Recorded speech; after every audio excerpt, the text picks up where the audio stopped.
Showdown in court as a judge blocks Trump's executive order. Keeping you informed and engaged, now more than ever. This is Sekulow. We want to hear from you. Share and post your comments or call 1-800-684-3110.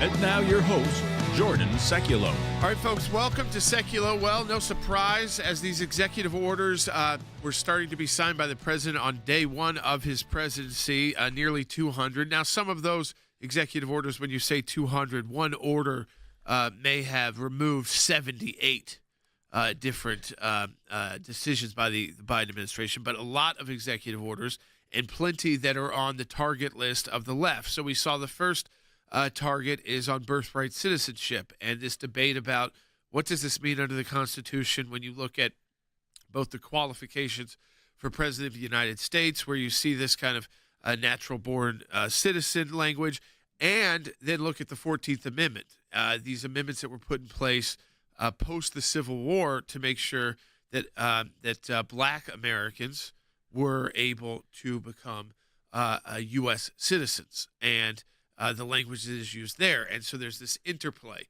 It has been used, of course, very broadly. We've talked to you about that, the interpretation of what it means to be a natural-born citizen in the United States for many decades has been extremely broad, to the point of we don't punish the child, so it doesn't matter what the parents' actions were. If the child was born here, they should have the protections of the United States. The question here is now is, should that be limited based off how the parents came into the United States?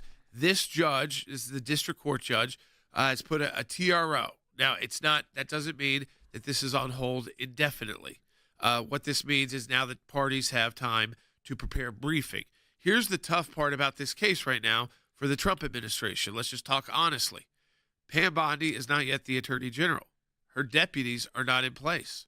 The deputies run the departments that would be defending this in court. So who is defending this in court right now? DOJ bureaucratic attorneys. And we know that out of the DOJ, at least 95% of them are Democrat donors. So there's a pretty good chance that someone on that legal team was defending a position that they disagree with, which means they put in weaker arguments. I'm not trying to say, by the way, to demean their work 100%, but that is generally how this goes when you start early in the process, which goes back to underscoring why you're going to see a major push for us, especially with the colleagues like Tulsi Gabbard, on moving through these good nominees who are going to shake Washington up and not just be more of the same. You know, I'd rather have more nominees by President Trump who only get in by 51 or 52 votes than nominees that get in with 100 votes or 99 votes. And the reason why is those nominees that get in by 51 or 52 are the ones that the left fears the most. They know that those are the ones who are actually going to go in there and do everything they can to implement President Trump's policies. But he's got ahead of that by issuing those executive orders to begin the legal battles. I think that was the strategy here. Is we know that this is not going to be handled by a district court ultimately. So what do? You have to start preparing for this going in the TRO. We're not into the point of this case where we're anywhere close to merits. Where are we right now? We're in the temporary restraining order. That will get, there will be replies there. And then there will get to a merits case in the district court. I hope at that point, and there will be appeals on the TRO. So there'll be side appeals. But when you're talking about the merits of this case, we need to make sure it's not just Pam Bondi who's in place as Attorney General, but that she's got her Solicitor General's team in place and her top advocates in place, ready to go to put the briefing together and the oral arguments together as this develops through courts, because it's 4 or 5 states bringing this action. So you ask, okay, here, what can the ACLJ do in these situations? The ACLJ is ready to go with whatever research is necessary, whatever, again, if we need to look at certain areas of the law to assist, we can do that, provide information to the Department of Justice and to Pam Bondi if we believe that's necessary. Support our work. To do all of that, you need to donate, aclj.org. It takes resources. A federal judge in Seattle handing President Trump the first court loss of his second presidency. The president's plan to end birthright citizenship, which he considers a magnet for migrants, was dealt a blow Thursday. Trump's executive order would stop automatic citizenship going to children of undocumented immigrants. Mr. President, a U.S. judge temporarily blocks the birthright citizenship order. Do you have any reaction? No, obviously we'll appeal it. They put it before a certain judge in Seattle, I guess, right? And there's no surprises with that judge. Judge John Kuhnauer, a Reagan appointee, on the bench for 40 years, writing, quote, "I can't remember another case where the question presented is as clear as this one. This is a blatantly unconstitutional order." The judge put in place a 14-day restraining order. The Justice Department also responded, saying in part, quote, "It will vigorously defend President Trump's EO, which correctly interprets the 14th Amendment of the Constitution." In the Constitution's 14th Amendment, it reads in part, all persons born or naturalized in the United States and subject to the jurisdiction thereof are citizens of the United States and of the state wherein they reside. The DOJ is focused on 6 words, and subject to the jurisdiction thereof. And a spokesperson there tells Fox News, we look forward to presenting a full merits argument to the court and to the American people who are desperate to see our nation's laws enforced. When somebody breaks into our country illegally, they have already violated the law. Why should they be rewarded by making their babies American citizens? What I don't think most people know is there was a senator from Michigan who wrote the clause, that phrase, subject to the jurisdiction thereof. He specifically gave speeches at the time that said that means it excludes aliens. We can expect the Trump administration to appeal, and likely this battle will go all the way to the Supreme Court.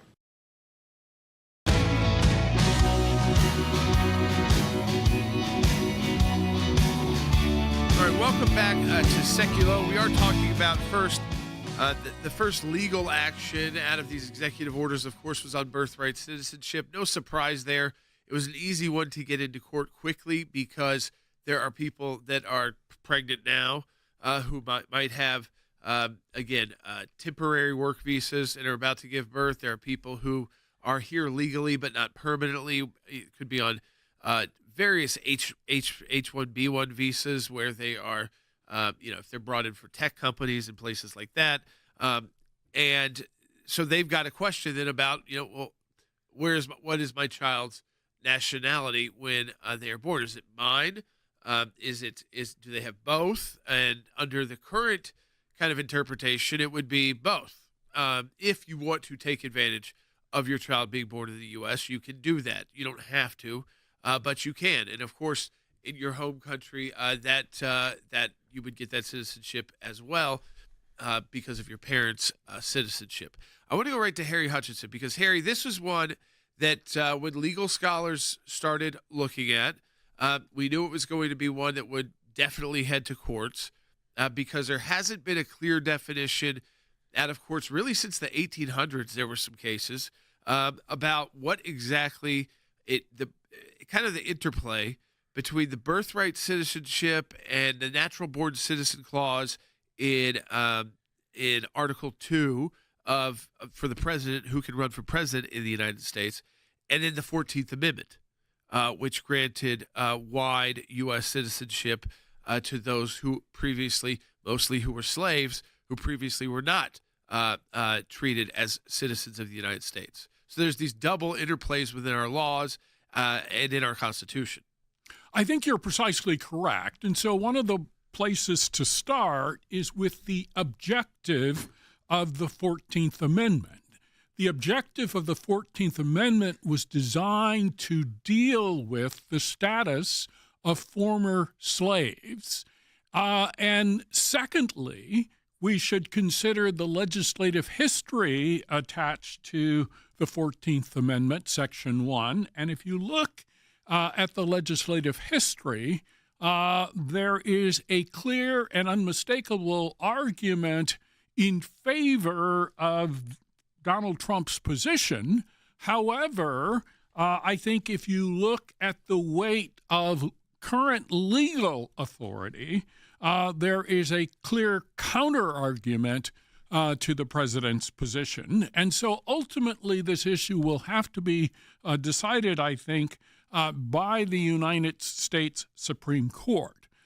So one of the arguments in favor of Donald Trump's position is a practical argument in the sense that some people have attempted to, if you will, game the system by having a child here, even though they are here illegally.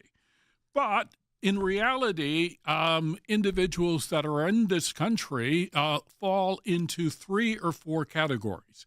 Legal immigrants, individuals that are here legally but temporarily, so for instance, on a work visa, and then individuals that are here clearly illegally. And I think President Trump's executive order is primarily aimed at the 3rd category. This does not mean that President Trump will prevail in the end, but I'm sure hundreds of thousands of dollars, probably millions of dollars, will be spent litigating this case. At least 5 lawsuits have already been filed. More lawsuits are likely to be filed in the future, but we simply do not know at this particular point if you look at the legal precedents. Right. I'll just turn to both of you as the legal experts in the room here. When he issues these executive orders, is there the assumption that sometimes this is going to happen? Were they aware, do you believe, that with this one, this is just to start the conversation, to get it going? Precisely, yeah. I mean, there's a set of executive orders that have come in play that is pretty usual. When a Democrat comes in, they get rid of the Mexico City policy. When a Republican comes in, they put the Mexico City policy back into force. It's about international funding of abortion. So those pretty clean. Those are, and it's been back and forth that way. So there's that set of executive orders where the president can clearly act. For instance, directing 10,000 troops to the border, things like that. I don't know if that came through executive order or just his decision making, but yeah, I'd say about half the executive orders really aren't up for legal review. It's more these are the policies we're going to be pursuing, and a lot of time the executive orders are teethless until Congress provides them funding to carry them out. Now, some you don't need funding for, like this one. Yeah. Or declassifying documents and those kind of things that are happening. Declassifying documents, the President of the United States doesn't have to issue an executive order for that. Yeah. The President can declassify anything he wants. He could literally declassify where all of our nuclear weapons are right now. I mean, he has full power to do that. He wouldn't do that, obviously. I don't advise that. No, but I'm saying that is the extent of his power. He is the executive branch of the U.S. government. I know that it's weird for Americans because we're not like a king in a monarchy, but remember, he is the executive branch, the commander-in-chief. And all of those other agencies, their job is to work to implement his policies.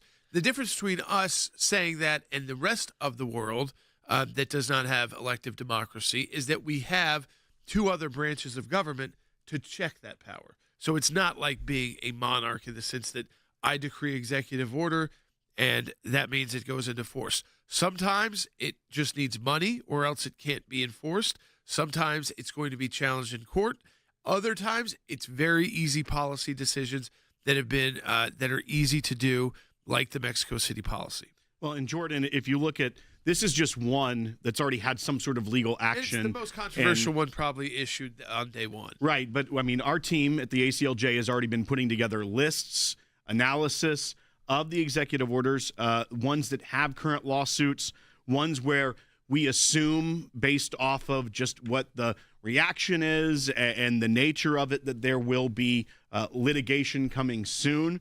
But as you mentioned earlier in the week, when you were in D.C., you were meeting with the lawyers, meeting with the teams to really hone in and focus where, one, the area of expertise within the ACLJ, as well as the practicality of some of the it's at some point, you also have to pick which ones, knowing which other organizations are going to help fight others that we are best primed to help preserve and continue forward. But I know that that's a big priority here at the ACLJ as we look at how we can offer our legal filings to help continue this forward. The most important executive order that President Trump has issued so far, in my opinion, is the one to overhaul the civil servants. And he did it in a way that was more specific. So it wasn't saying all civil servants can just be fired for no cause. The bureaucrats. We know this is how you drain the swamp, right?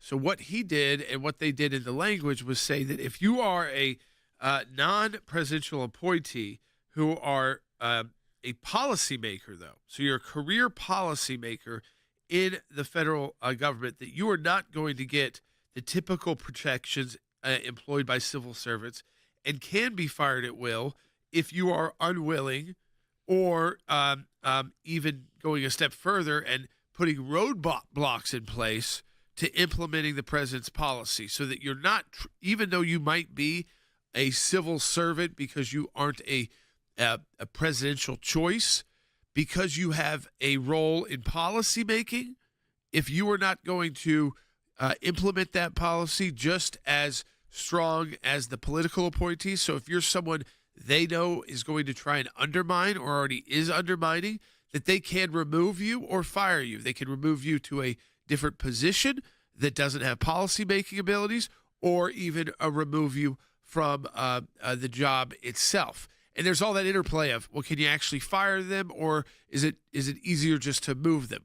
Right now, it's easier to move them to a place where they have a less influence, because we've got to have this battle first, which is that if you have a policy-making role in the federal government, then you should not also be able to have a new president come in and decide, as that bureaucrat with a policy-making role, that I am not going to follow the implementation of the policies of the duly elected president of the United States that I serve. Even as a bureaucrat, they serve. They take the oath to serve.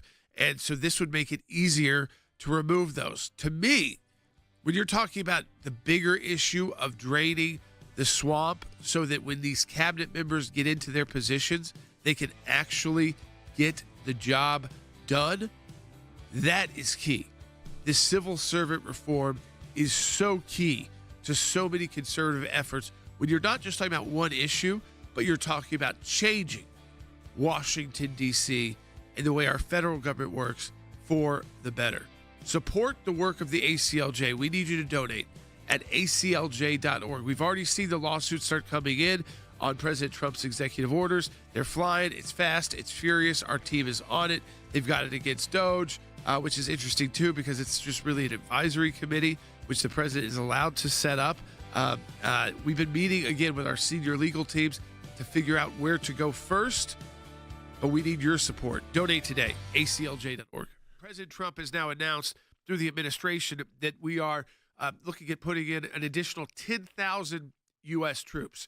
Now, we don't know if that's 10,000 plus those 1,500 that were announced, or in addition to those 1,500, but you're looking at a significant increase going from about 2,200 to what we know is definitely over 12,000, somewhere around there, and it could be closer to 13,500 troops to, again, work with ICE and Customs and Border Enforcement on the areas where you've got the most illegal immigration going on, to make sure that we are able to secure our border. And again, this is something that the president has the power to do. The resource-wise, different than trying to go for the wall. And it only took a couple days for thousands of these people to be taken into custody by immigration services, by ICE. That is really, really devastating to the American people, that the Biden administration knew exactly where to go, and they did nothing. They didn't care about protecting Americans because of their political narrative. And now you see the left groups like the ACLU filing cases in federal court against the administration, trying to block Trump's expansion of fast-tracking deportations. They're trying to make it take more time. When what right now, this isn't, I wouldn't even say this is securing the border phase for President Trump. This is cleaning up the mess that is left to him by the Biden administration. And that's going to take a while, but that's also why it's important to do it in two parts. Send the ICE agents, go get the people you know where they are, but at the same time, get the National Guard, the military down to the border to secure it so that you're not playing catch up later when more of these people keep coming in.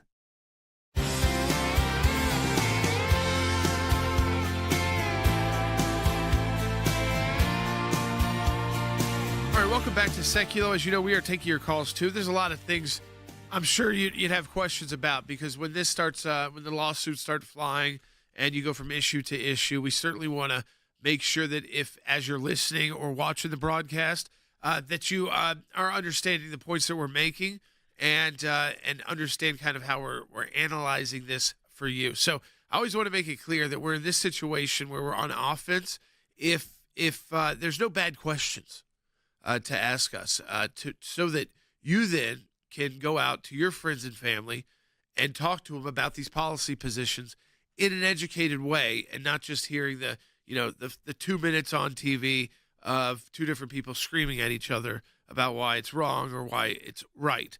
So that's important, and that's why I encourage you, if you got questions about these issues, give us a call at 1-800-684-3110. Right now, we've got Rick Riddell joining us. Rick, I want to go right to what is happening overseas with Hamas and Israel. Hamas has named an additional 4 hostages that it plans to release on Saturday in the latest Gaza ceasefire exchange. We're hearing most of these are females. There's 7 right now who are females who are still held hostage. These 3 are soldiers. They are believed to be alive. But Rick, your thoughts on how Hamas so far has continued not to do mass release, but has continued to release these hostages, and we hope they make good on this promise as well on Saturday. Well, look, this is the most hope that we've had in a very long time, thanks to Donald Trump. We've really been able to shift the paradigm, but we still need this to be a lot faster. There needs to just be a fundamental change from Hamas. Release these individuals. Just don't trickle it out. And so that's frustrating. But, we are in a position, the United States, I think we have to be very clear about 2 things. One, we need to be fighting for our Americans that are held hostage. That should be our priority. And 2, we should be supporting our allies like Israel. Israel is going to tell us what they need to do. They're going to be the ones that say, look, we are defending our homeland. We believe that this is a security risk. We're not in a position to be critiquing another country's desire to keep security as a priority and to critique what they feel they need to do in order to be safe. At the same time, we can share our honest concerns if it affects national security for the United States. But at the end of the day, people need to understand that this is a new administration. Donald Trump won because he had a very popular phrase that people supported and policies underneath that phrase, and that is make America great again, America first policies, putting America first unapologetically. And so I just look at the world a little differently than the typical Washington, D.C. types who want the United States to continue to do, generous giving of American tax dollars to other countries and to tell other countries what to do. And I think we're living in a world where Donald Trump says, we got a $36 trillion national debt. We can't be giving away the U.S. taxpayer dollars so easily. Every program should be justified. And why are we telling other countries what to do? Let's pull back. Let's concentrate on America. Let's make America great. And let's spend the money in America. Rick, you bring up a great point talking about all the expenditures that the United States spends abroad. And one specifically that we've talked about many times here on the broadcast with you is the United Nations. And this ties in because the first 3 hostages that were released last week told the authorities and the Israelis and the media when they got out that they were actually being held in, surprise, surprise, UN facilities. Yeah, shelters. Shelters that were set up by UNRWA and the United Nations in Gaza. By some of our taxpayer dollars, Exactly. too. That is funded by the U.S., Hamas exploiting and utilizing the generosity of foreign countries that funnel it through the UN. Unfortunately, it was not as shocking to me reading this report as it should have been. But now that there is the new sheriff in town and we do a lot of our advocacy at the UN, how does this have to look different going forward? Well, look, Will, as you know, I spent 8 years inside the UN Security Council representing the United States. I know the UN very well. And let me be very clear, there's a lot of great programs that the UN funds. UNICEF, World Food Program, some of the refugee organizations. There's some really great ones that need more funding. But there's also some disastrous programs that need to be cut or completely revamped. And UNRWA is a program that we talk about. That's the UN Refugee Works Program. It's geared towards refugees in the Palestinian territories. And this is a notoriously bad organization. They have a history of hiring all of the wrong people who hide terrorists. And UNRWA needs a total gut renovation, or it needs to be closed down, and we need to figure out different ways to help the refugees in the Palestinian territories. We don't want to turn a blind eye to refugees, but we also don't want to be funding people who are protecting terrorists. And right now, I don't have faith that the UN program has been cleaned up. They keep telling us they have, but they haven't. And it's very frustrating for Americans who pay a lot of money at the UN. You know, we pay a quarter of the UN's budget. We pay a quarter of the peacekeeping budgets, which is an extra expense. And then there is voluntary contributions to all of the outside agencies like World Food Program and UNICEF.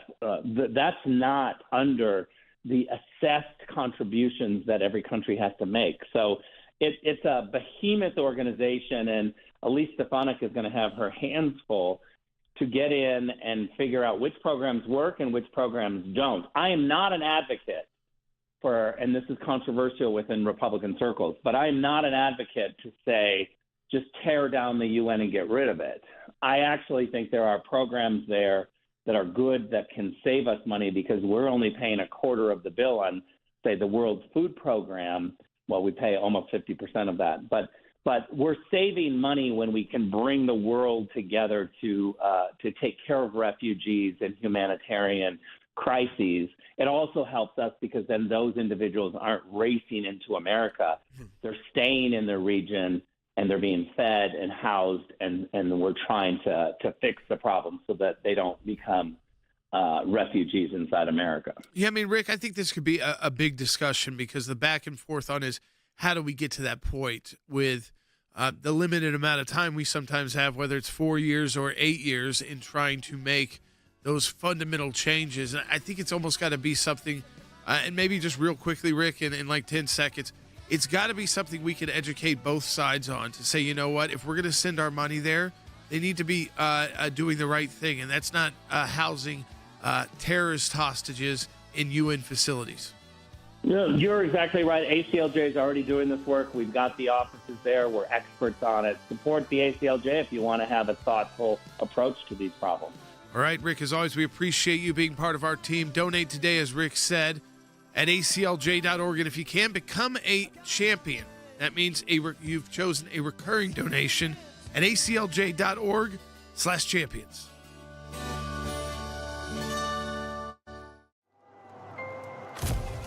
Some people think champions are born, that it's a title that requires something only a handful can ever possess. There are times in our lives that we are called, every one of us, to step up and serve a cause greater than ourselves. Even when the loudest voices in the room say it's wrong, that it can't be done. It can be a difficult stand, but it's one any of us can make, including you. You can be the change. You can make that difference. You can be a champion. We cannot do what we do without you. By becoming a monthly donor, you can become a champion of life. A champion of liberty, a champion of freedom. Please join us. Become an ACLJ champion today.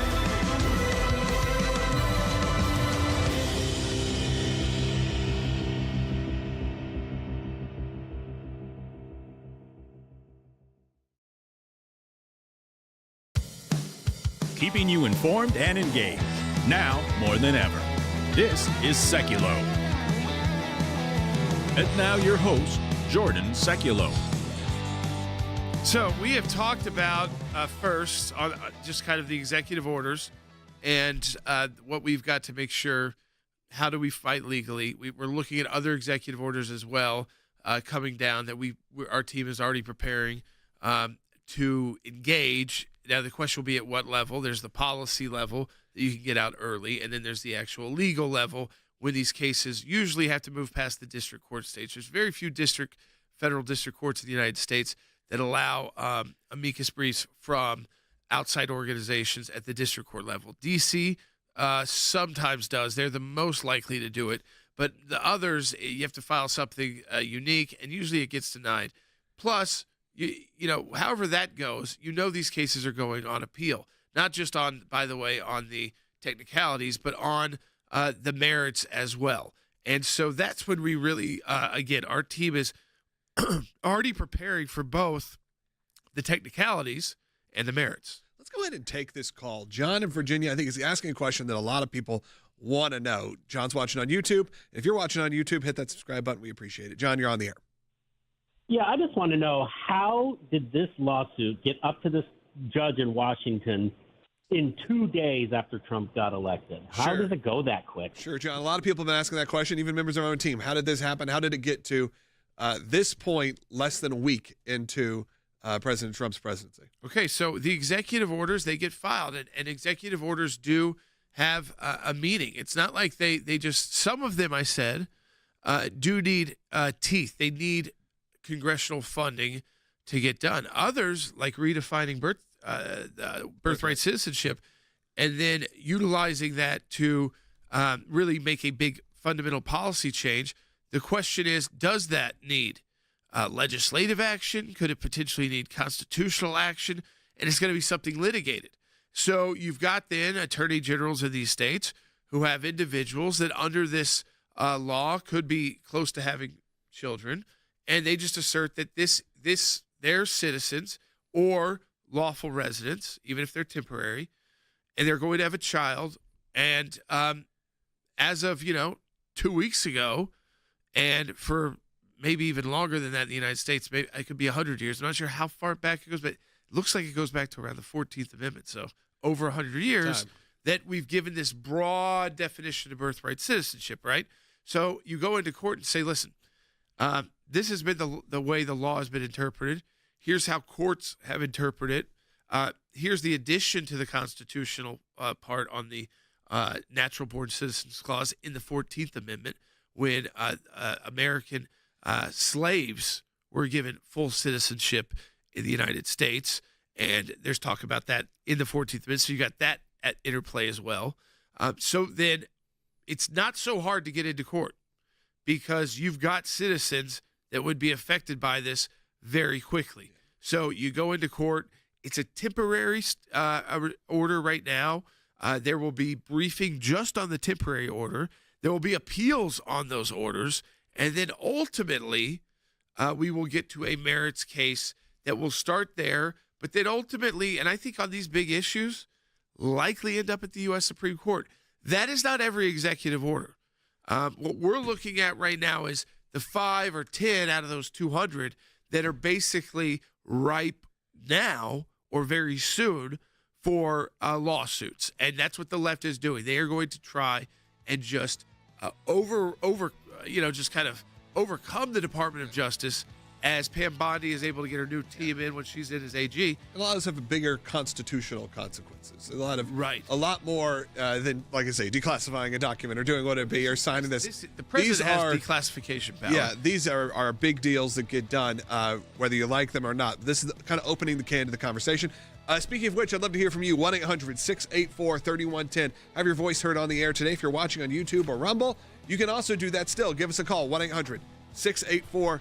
888-3110. We do a few lines open. This is a great time to call and support the work of the ACLJ by going to aclj.org. And if you become an ACLJ champion, we'd appreciate it. And you always get bumped up to the front of the line if you call in as well. So it's a nice little perk that we created here. aclj.org/champions. Become a monthly recurring supporter.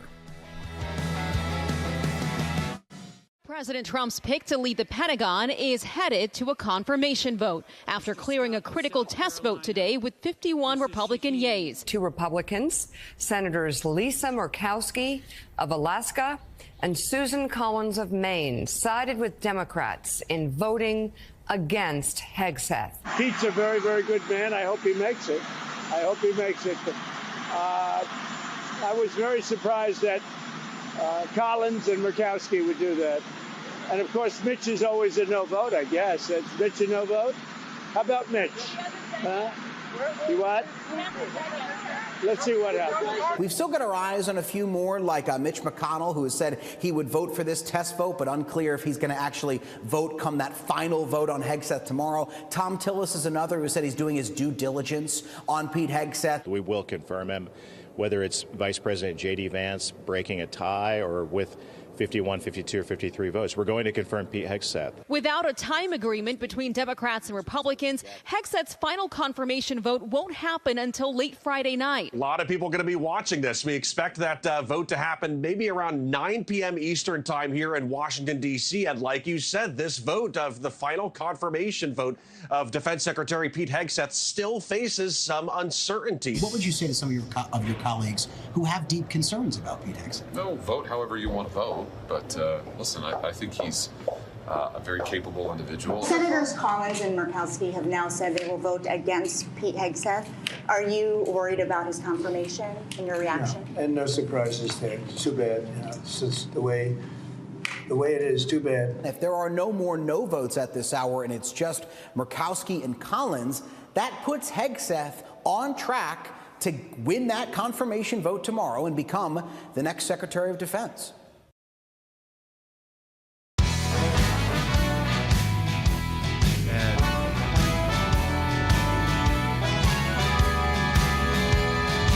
All right, welcome back to Sekulow. Great friend of the broadcast, Senator Bill Hagerty of Tennessee is joining us now. And Senator Hagerty, I know, has been a very busy first week in Washington, D.C. I got to see you a couple of times, but now the Senate is right to work and on these, especially on getting President Trump's nominees confirmed. We're hearing that Pete Hegseth could be up for a vote pretty soon for Secretary of Defense. Any timing on that right now? Right now, the timing looks like about 8:30, 9 p.m. tonight. That's the current state of play. I should make note, Jordan, that the Democrats have done everything they can to slow this process down, throwing every procedural roadblock in our way that they possibly can. Leader John Thune has basically said, if that's the case, we're just going to stay here all weekend. And that's my plan, to be here into the wee hours of the night, Sunday morning.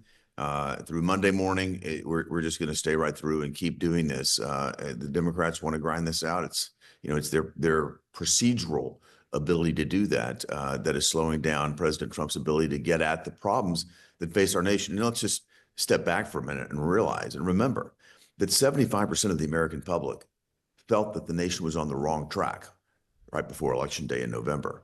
They cast their votes. President Trump won a landslide electoral victory. He won every single battleground state. He won a majority of the popular vote. I would think the message should be loud and clear to Democrats, but that doesn't seem to faze them here in Washington. The resistance movement seems to be in full force. We have only 2 members of President Trump's cabinet confirmed at this point in time. Here we are, Friday afternoon.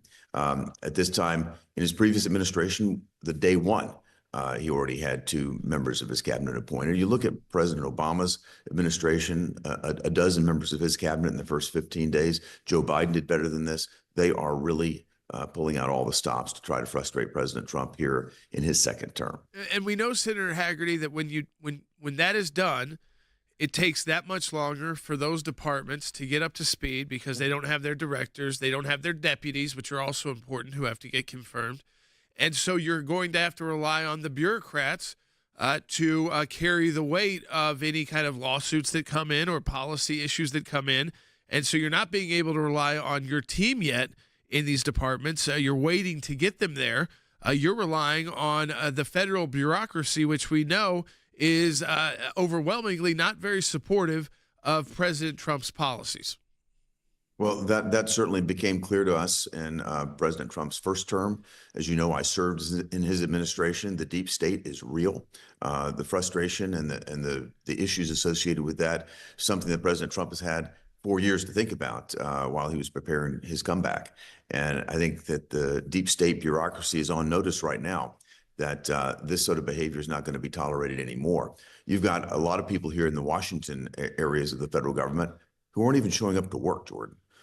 It's shameful, I think. And at best, what we were hearing is that people were coming in 2 days per pay period, 4 days per month. That is absolutely unacceptable for the American public. American taxpayers expect to get value for their dollar. I certainly, in an oversight capacity, will make certain that that happens. Now that Republicans have the gavel here in the Senate, we can hold these people to account.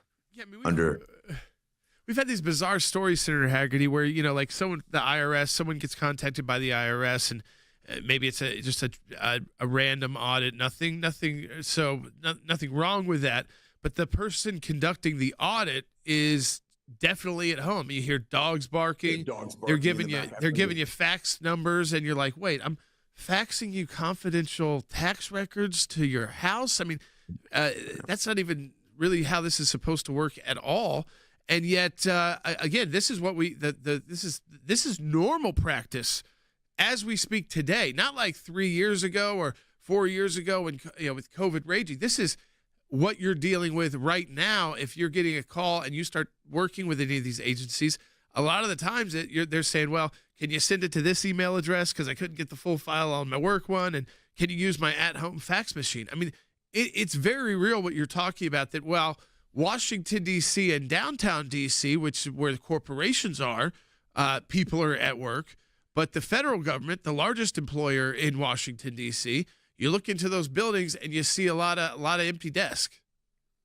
That's absolutely the case. One thing is very interesting, though, Jordan, that I've seen since the November 5th election, and particularly since President Trump announced the Department of Government Efficiency. The traffic in D.C. has picked up a great deal. It tells me that these federal workers have realized the new sheriff is in town. They better get back to their seats. And so I think we've already begun to see this change. It's interesting how many changes we already saw before President Trump even took office. You think about the progress that we began to make in the Middle East. You think about the European Union stating that perhaps they should supplant Russian LNG with American LNG at this point in time. They didn't figure that out a few years ago after Russia invaded Ukraine. You start seeing, you know, countries like the UK saying they're going to step their defense budget up to 2.5% of GDP. All of this in advance of President Trump taking office. Now that he's here, now that he's in office, it's time to get his cabinet in place to support the extensive change that's necessary. And I think the bureaucracy is on full notice that it's time to change. It's time to get more efficient, and the resistance movement needs to stop. Senator Hagerty, you're also on the U.S. Senate Committee on Banking, Housing, and Urban Affairs. And one interesting thing we saw coming out yesterday was, now that there is a new sheriff in town with a new administration and new majorities in the Senate and the House, that some of these big banks that had maybe done some questionable things during the last 4 years are trying to at least publicly do an about face. And we're looking at this issue where people who had conservative leanings or beliefs were debanked by large American banks. And I know this is a concern for you, but I just want to hear from you. What is the path forward on this, and how will the Senate and the Banking Committee specifically hold their feet to the fire, ensure that there's not this discrimination based off political belief by our banking industry, one of the most fundamental industries that Americans have to them? You know, President Trump called this out. I appreciate you bringing this up. He called this out at the World Economic Forum yesterday when he zoomed into their meeting, and Brian Moynihan, the CEO of Bank of America, was right there.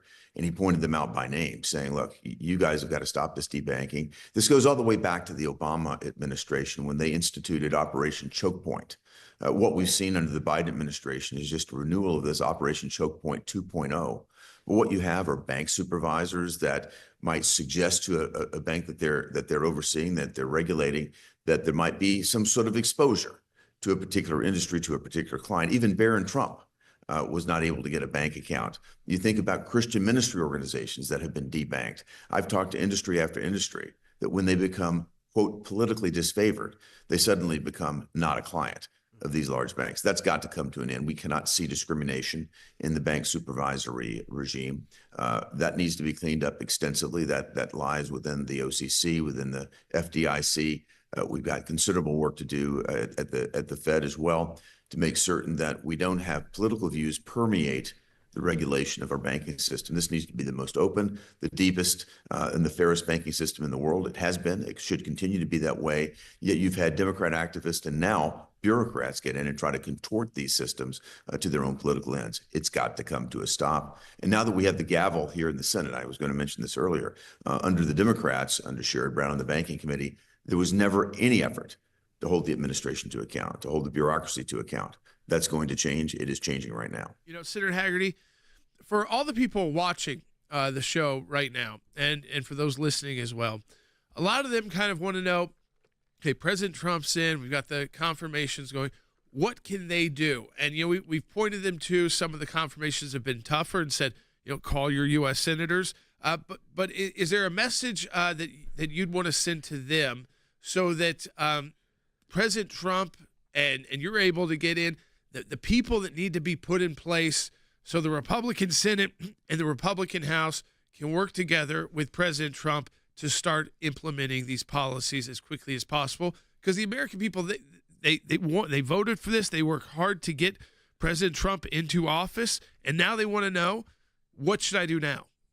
Yeah, well, I think it's a great point, particularly as these cabinet members move through the confirmation process for, you know, our viewers and listeners to encourage their representatives to be supportive. The policies that are coming through, a number of the executive orders also require funding. They also, you know, will benefit from legislative efforts as well. Stay alert, stay informed, and support those as well. But I'd like to convey this as well, Jordan, a sense of optimism. Yeah. We saw it in President Trump's inaugural speech. A new golden age is opening up. We're going to see our economy thrive and flourish again. We're going to see our military get back to the basics of lethality and effectiveness, get off of the pronouns that they've been focused on at the Defense Department. And what we're going to see is a nation that's respected around the world again. I'm so optimistic about what's going to happen. And the fact that we have the gavel here in the Senate and the House means that we can fully support President Trump in moving our nation back on the right track again. Senator Hagerty, it's why you're a great friend of the ACLJ, and I'd love to have you on the broadcast. You break down all these issues for our listeners in such a clear way about what they can do, about what's happening right now in Washington, the importance of the different steps we need to take, and I think you could really assist us through this process. So we'd love to come back to you as these confirmations move forward and we start going into the policies being implemented and the legislation being voted on. So I thank you for taking that time in this very busy week of getting our government back on track for the American people. Support the work of the ACLJ at aclj.org, and make sure, share the clips we'll put out with Senator Hagerty later today to your friends and family so you know what Senator Hagerty and the Republicans in the Senate are doing.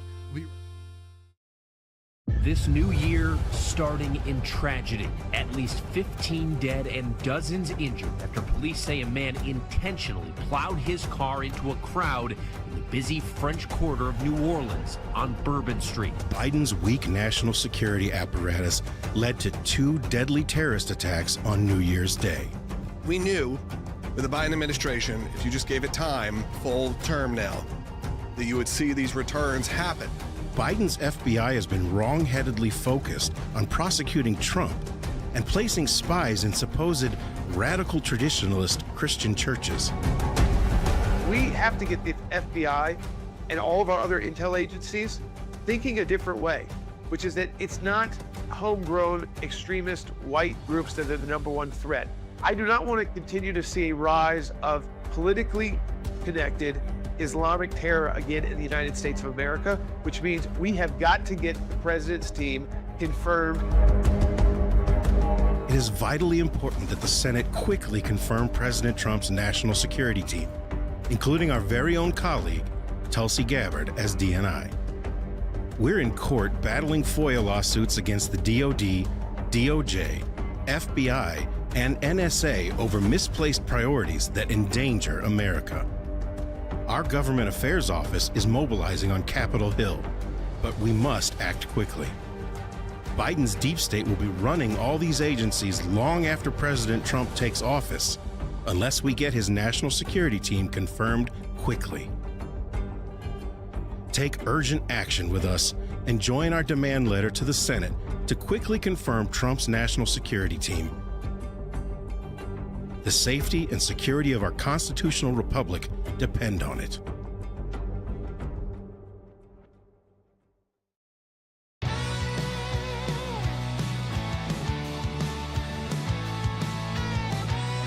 All right, welcome back to Sekulow. We are taking your calls too, 1-800-684-30-110.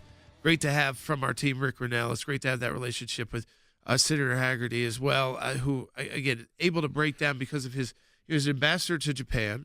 He's actually the only U.S. senator who served in the first Trump administration. So interesting interplay there with foreign policy, his banking and investment background, and his conservative views on just how we need to get things done and how things are moving in the Senate. And I think what's exciting is that usually the first Friday of a president, being inaugurated, you wouldn't be talking about this many specific policy goals and ideas. The president's traveling the country today. He's in Western North Carolina, looking at those towns that are trying to rebuild from the horrible hurricane that led to all that flooding and just disaster. And then he's off to California later today because there's more fires breaking out, and to look at the damage that was done by the initial fires. It's clearly creating a completely counter version of what we saw before. Right. This is a president who could go across the country in one day and really help the American people, because it brings attention back to North Carolina. Right, and then doing the speech for Davos yesterday. Yeah. And doing how many times have we seen now inside the Oval Office over and over and over again, more so than we saw in the last 4 years. And I think that is an intentional move to say, hey, in the first week, we're going to do all these things. We're going to go see the hurricane victims. Yeah. We are going to get to California because these are the American people. They deserve to see the President of the United States. And we're going to get things taken care of. And I think it is to bring that sort of stability and peace that hopefully could come. And I think what you're going to see from President Trump, as you said, the building the contrast now, is when he said, the difference here between a Biden or a Harris is that I'm going to go work for the American people, is that he will spend days, whether it's frigid cold, and it is probably where he is right now, those mountains, you can tell it's cold, or it's, and then getting on a plane, not just to fly back to Washington and fly to California next week, no, jumping back on the plane and flying to California to see the damage that was done and the new damage that is being done, so that he can push for those reforms like clearing brush to point out that this does not have to happen at this level, that you could be living in California in those environments, and if you had the kind of correct forestry that these crazy environmentalist leftists won't allow, then you will not have this same kind of severity when these fires break out. But the left says, no, you can't do that because it impacts some frog or some kind of ecosystem, and yet then you have cities and towns burned down, and that interplay there. But the energy factor is what you're really talking about. Yeah, I'm really talking about the fact that, this is one thing that can't be changed is that's 10 hours on a plane today. Right. Regardless. That's flying to North Carolina and then flying from North Carolina to California. And then probably back. Presumably that means you have a minimum. That's the one thing that can't change as the president. They don't go any faster. On the plane and start the next day when he gets home. Probably. So this is different. Yes, it is different. I think it's what the American people want to see from a president, especially in modern times, when you can be in 3 or 4 places in a day, but you've got to have the energy to do it. And you know what's so important? He's bringing the attention back to some of these forgotten areas, because we've had so many big things happen, but North Carolina isn't fixed yet. These people are still hurting. And so what does he do? He goes and he's able then to bring more resources there. In California, he's able to go and say, look, if you want our resources, these are the changes you're going to have to make, because we can't keep coming out and using federal taxpayer dollars to rebuild your infrastructure if you're going to keep the same problems that will cause these fires potentially again in the future. Even if they aren't as huge as these fires, the reason why they're all so destructive when they launch is because of the bad forestry policies that are put in place in California.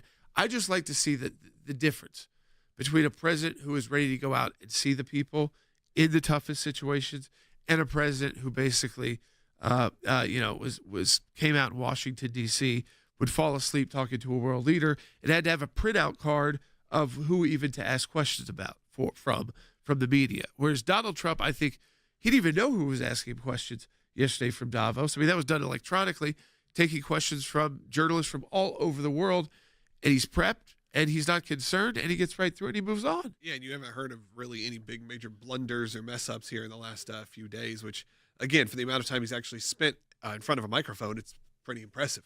But again, I think they're creating that stark contrast. Will things slow down? Maybe they will slow down, but you're going to have a first week in office with some pretty historic moments, some historic executive orders, and then obviously the move to go to North Carolina, which took the Biden administration a long time to really get there and to spend time. It took a long time to get anywhere. Remember the train derailments? It was still a continual problem. You couldn't even get the Mayor Pete types there. I mean, they did anything that out went of against defiance. It felt like they were defying the fact that they were like, when we'd say Harris is not going to the border, even though he made her border czar, right? They would then say, well, pretty much because we're now saying why is she not at the border? She's not going to go to the border because then it looks like you're kowtowing to conservatives. This doesn't feel that way from this administration. I hope it doesn't. Let's go ahead and take a call. David's calling in Tennessee, listening on the radio. You're on the air. Thank you for taking my call. I really appreciate it. And I would just quickly want to say how much I appreciate the work that you all do in defense of conservative Americans. We really, really appreciate it. Thank you, David. And one thing, what you just talked about in North Carolina, where I live in Tennessee, I am within 20 minutes of the North Carolina border. I personally know folks that lost everything in Asheville and in the Asheville area, and they can't rebuild because the devastation was so that they can't rebuild their house because it took the land away too. Right. I mean, it changed the landscape. The liberal media never did report all that, but I've been there and seen the devastation. It's horrible. But my question was, it's my understanding, I looked at an article a couple of days ago, our governor here, Bill Lee, is asking for kind of like an article or some kind of legislation for additional authority on the deportation. I know he's said that he would use Tennessee National Guard if necessary. I was wondering if you had any information on that. So, the gist of it that I get is that he wants the state to have even additional. Hey, David, we're only cutting you off because we're running out of time, but we do have an answer to that. That's right. So the special session convenes in Tennessee for the legislature on January 27th. Bill Lee's legislation that he's proposing does several things to effectively help the state coordinate with the federal government. They are the ones ultimately tasked with enforcement, but this creates local accountability, standards for incentivizing the local governments to participate in the federal immigration policies, and training for the local departments as well to work with the federal government. But Jordan, I think to turn this back to what you've been saying, even with our talking with the Attorney General from West Virginia last week, is that these states are going to be putting together plans to also help President Trump. You know that the liberal activist groups will sue the states, and that's why it's important for also the ACLJ to be nimble enough to help the state's attorneys general, which we have these relationships with, to uphold their laws as well to further this agenda. Yeah, and this is what we've got to do, folks. We have to be ready to fight. You heard from Senator Hagerty. We've got to get these nominees through. Some of these nominees, like friends of ours, like Tulsi Gabbard, they've got hearings scheduled next week. We're going to do work there. A lot of that will be behind the scenes. I'm not going to be talking about so much of it on the air, but we are working to make sure, do everything we can to get her through her committee as the first step there. We'll keep you updated later on this evening. As Senator Hagerty said, 8:30, 9 o'clock, they're expecting a vote on Hegseth and getting in, so we have a Secretary of Defense in the United States. Pretty important when you got hot wars going on around the world. So support the work of the ACLJ. We are ready right now to go to court to defend President Trump and his policies, but we need your support, aclj.org.